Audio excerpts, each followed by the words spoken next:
To all of my fellow brothers and sisters, peace be with you in the name of the Lord Jesus Christ.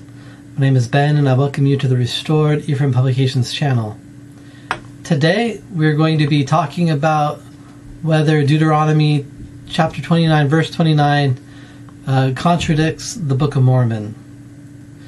Now, as I talk about from time to time, there are people out there that believe that the Book of Deuteronomy is a forgery that has been created to cover up the truth about Jesus Christ.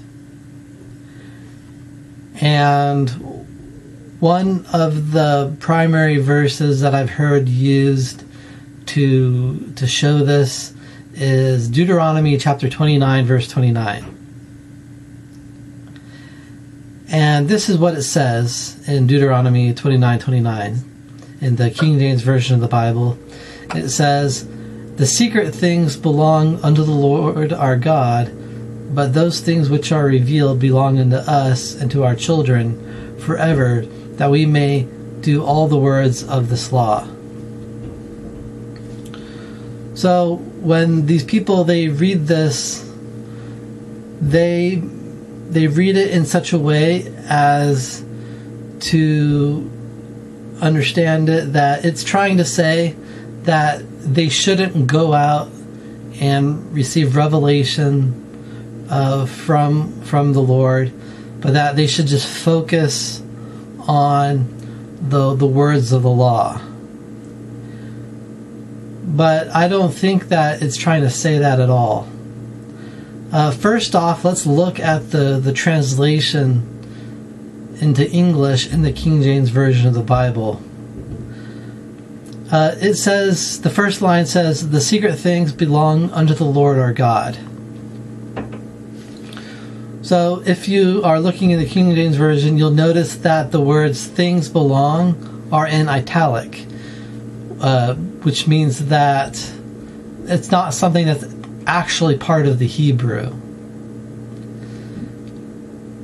And the translators translated this word as secret, and then in order to make it more sense, they added "the secret things belong unto the Lord." If we were to translate this literally from the Hebrew, it would say more along the lines of, "The hidden are for the Lord our God," or "the hidden is unto the Lord our God."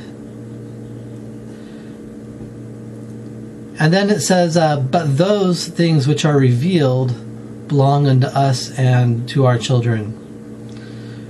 Again, looking at the King James Version, you'll see that the words "things which are" and "belong" are in italics, meaning that it's something that the translator added in order to show that, show that he was adding this that wasn't from the Hebrew, but this is what the translator thinks it's trying to say. It's not really wrong to do that, because sometimes in the Hebrew, you just one word can represent a thought. And so you have to try to bring that thought out, and sometimes you have to use multiple words in English to do that.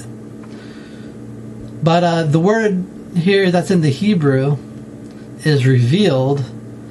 That could be a good translation, but if we look at it more literally, it literally says "uncovered."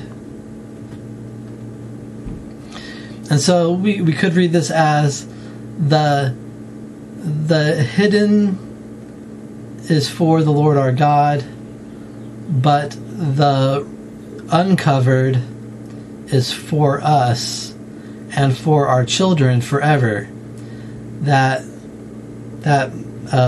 we may do all the words of this law.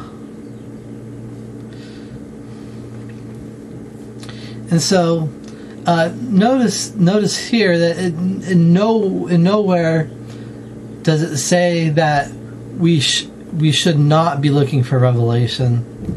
It's merely saying that the things that are hidden from us, those things belong to God, or are for God. It can be translated as belong to God. Literally, it just says to, unto, or for.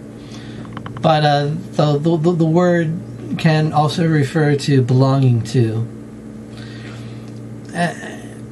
And so when I read this, I see this as saying that the things that are hidden, they belong to God, and God will give them to whomsoever is worthy and ready for that knowledge.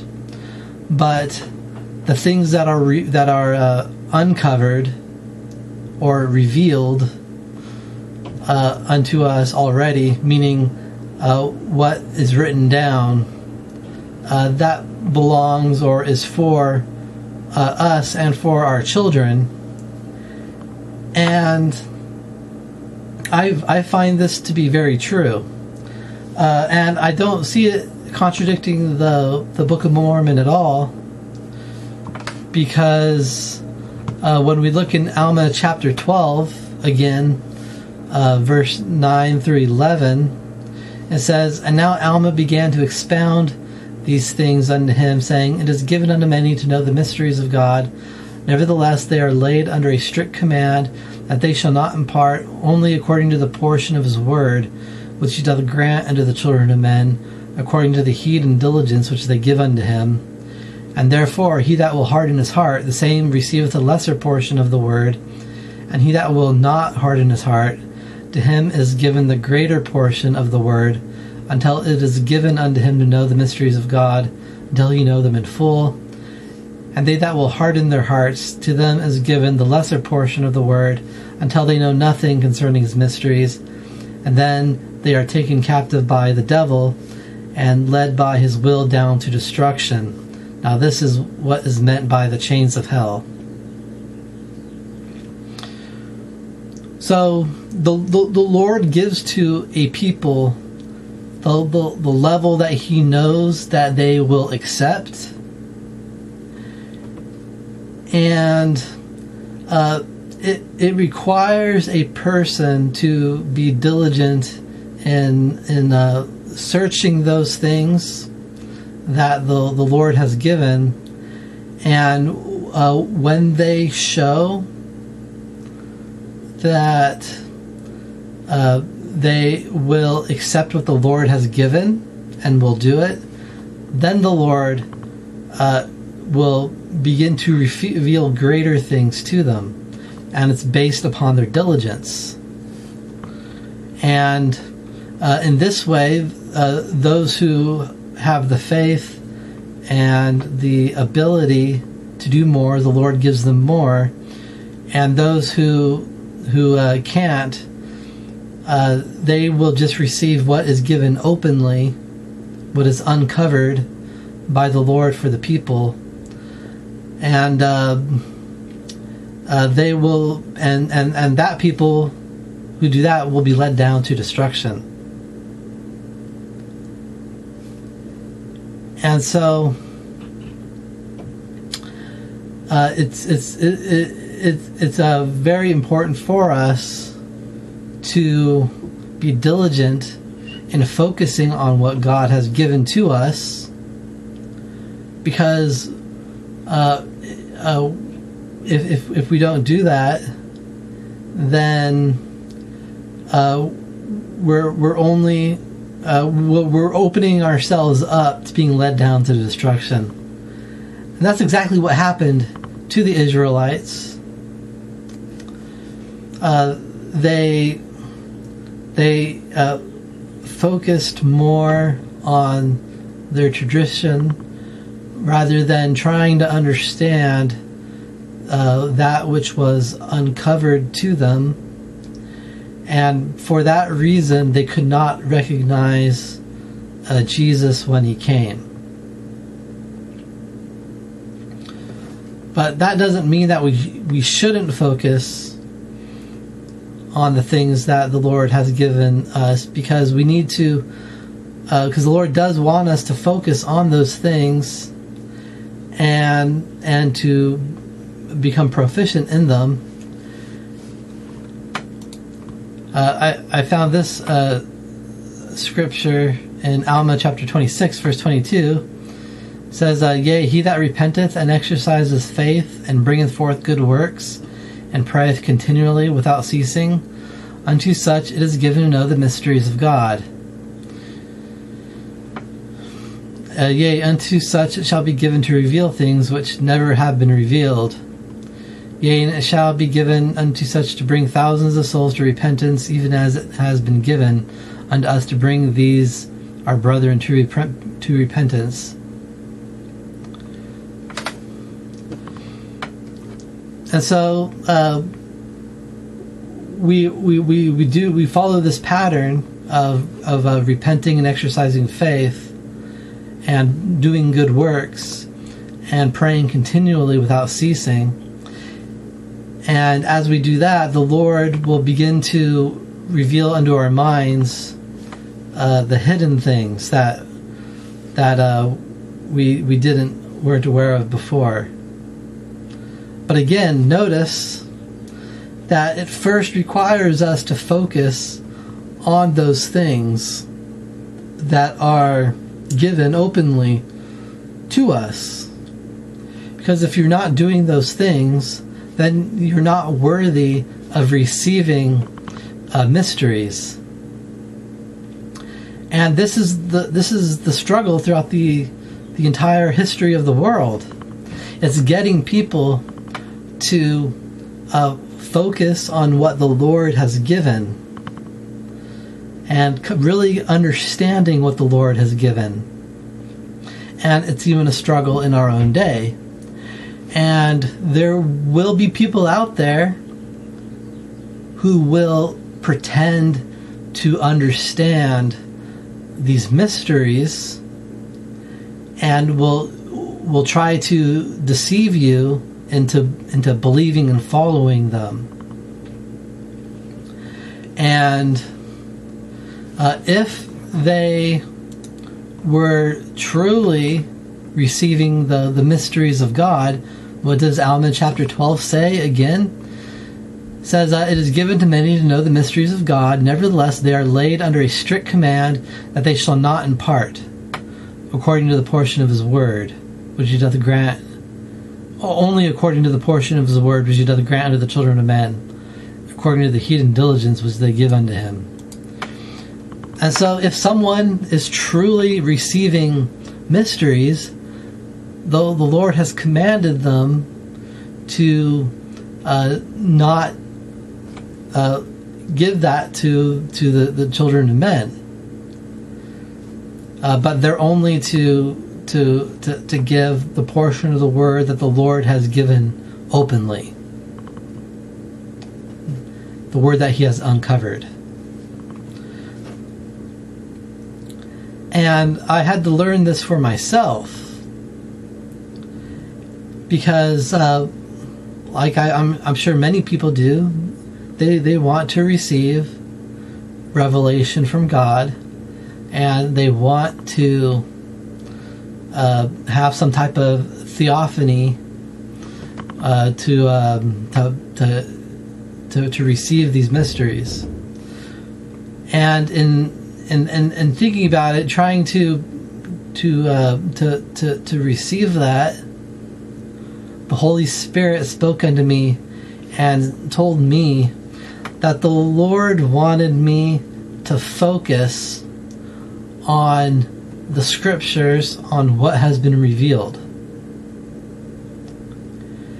And I know that as I do that, that's when my mind really started to open up by focusing on the revealed word that we had.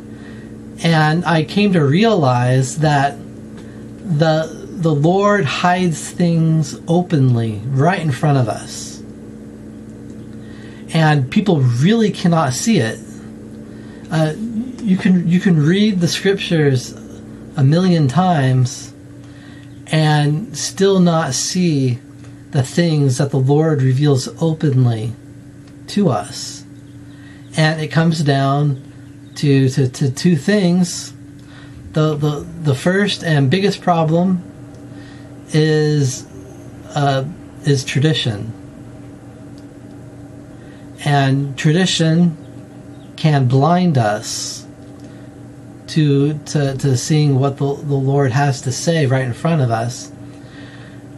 And the second thing is actually having belief. Because it takes faith to believe the Lord when His Word seems to contradict our understanding. And what people do is that when there's something that contradicts their understanding, they try to interpret it in a different way in order to make it fit into their understanding. And that's human nature. It doesn't matter what religion you are in. All people will do that. And so, going back to Deuteronomy 29:29, this passage makes complete sense to me now that I have this understanding that we really do need to be focusing on the scriptures, Deuteronomy included, and trying to understand and believe what is written in it. And we're not going to get more information until we do that. If and again, I'll say this again. If someone is trying to make you believe that they have a greater knowledge, and they're trying to get you to follow them and listen to them, maybe they do know some stuff, and on the other hand, and I consider this more likely, is that they're being deceived by evil spirits, and they don't really understand. When I hear people speak about stuff, like I hear this really convoluted stuff that people who are respected and are considered to be great in knowledge, they start saying stuff, and like the spirit within me is like, this person has no idea what they're talking about. They're just making themselves, weaving a good story appear to know what they are able to appear to know what they're talking about, so that they can make money off of people selling lectures, selling books. Not that I think it's wrong to do that per se, but again, when someone is trying to get you to believe that they have some great mystery, remember Alma chapter 12 verse 9, that if they truly received something from God, they would be under command not to reveal it. And we don't need to go into some deepness of thinking, because what the Lord says, it's plain and it's right out in the open. We just need to start understanding and believing in it. And so, to me, Deuteronomy 29:29, it does not contradict the Book of Mormon at all. It actually goes in line with the message of Alma chapter 12. And I leave this with you in the name of Jesus Christ. Amen.